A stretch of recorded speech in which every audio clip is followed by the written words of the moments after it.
আসসালামু আলাইকুম প্রিয় চাকরি প্রত্যাশী বন্ধুরা, ইতিমধ্যে আপনারা অনেকেই অবগত আছেন যে বাংলাদেশ সেনাবাহিনীর সৈনিক পদে টেরেট 2-তে নিয়োগ সার্কুলারটি প্রকাশিত করেছে। এই সার্কুলারের মাঠ কার্যক্রমের সময় আপনাদের কি কি কাগজপত্র সাথে নিয়ে যেতে হবে এ বিষয়ে এই ভিডিওতে বিস্তারিত আলোচনা করা হবে এবং এই কাগজপত্রগুলো আপনারা কোথা থেকে সংগ্রহ করবেন, কিভাবে সংগ্রহ করবেন, এই সকল বিষয় নিয়ে আলোচনা করা হবে। এই সার্কুলারে 28 ফেব্রুয়ারি 2025 তারিখে আবেদন শুরু হবে, যা চলমান থাকবে 30 মার্চ 2025 তারিখ পর্যন্ত। সার্কুলার আবেদন করার জন্য শারীরিক যোগ্যতা এবং শিক্ষাগত যোগ্যতা নিয়ে আমাদের চ্যানেলে একটি বিস্তারিত ভিডিও আপলোড করা রয়েছে। এখানে দেখতে পাচ্ছেন ভর্তির সময় নিম্নবর্ণিত সনদ, ছবি অথবা লেখার সামগ্রী অবশ্যই সঙ্গে আনতে হবে। এখানে দেখতে পাচ্ছেন শিক্ষাগত যোগ্যতার মূল সনদপত্র অথবা মার্কশিট ফটোকপি হলে সত্যায়িত হতে হবে, তবে পরবর্তীতে মূল সনদ উপস্থাপন করতে হবে। মাঠ কার্যক্রমের সময় আপনাদের মূল মার্কশিট অথবা সার্টিফিকেট সাথে নিয়ে যেতে হবে। যদি আপনারা ফটোকপি নিয়ে যান তাহলেও মাঠ কার্যক্রমের সময় হবে। এক্ষেত্রে আপনাদের সনদটি সত্যায়িত করে নিতে হবে, তবে পরবর্তীতে আপনাদের মূল সনদ উপস্থাপন করতে হবে। এরপর রয়েছে সংশ্লিষ্ট শিক্ষা প্রতিষ্ঠান প্রদান কর্তৃক দেয়া স্থায়ী ঠিকানা ও জন্ম তারিখ সম্বলিত মূল প্রশংসাপত্র এবং এসএসসি পরীক্ষার প্রবেশপত্র। যে শিক্ষা প্রতিষ্ঠান থেকে আপনারা পরীক্ষায় উত্তীর্ণ হয়েছেন ও প্রতিষ্ঠান থেকে একটি প্রশংসাপত্র সাথে নিয়ে যেতে হবে, যে প্রশংসাপত্রে আপনাদের স্থায়ী ঠিকানা ও জন্ম তারিখ উল্লেখ করা থাকবে।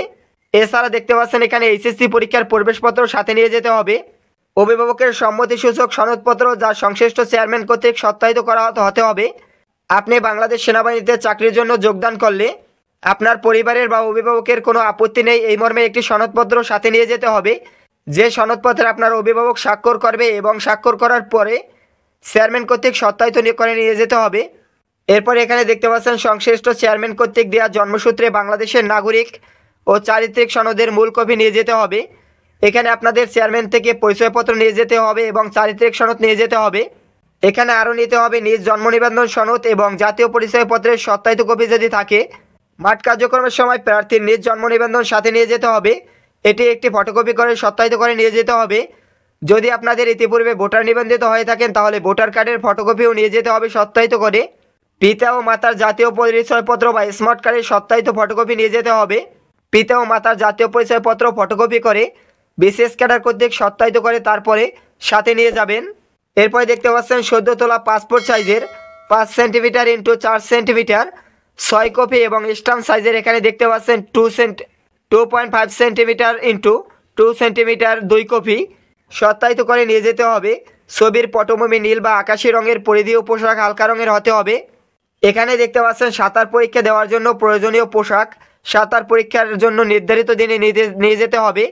যেদিন আপনাদের সাঁতার পরীক্ষা নেওয়া হবে ওই দিন সাঁতারের জন্য পোশাক নিয়ে যেতে হবে।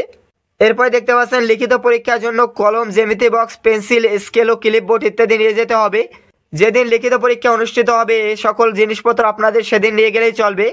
ক্ষুদ্র নিগোষ্ঠী সম্প্রদায়ের ক্ষেত্রে প্রমাণস্বরূপ ক্ষুদ্র নিগোষ্ঠী অথবা সম্প্রদায় প্রধান, রাজা অথবা ইউপি চেয়ারম্যান, সিটি কর্পোরেশন কর্তৃক সনদপত্র নিয়ে যেতে হবে।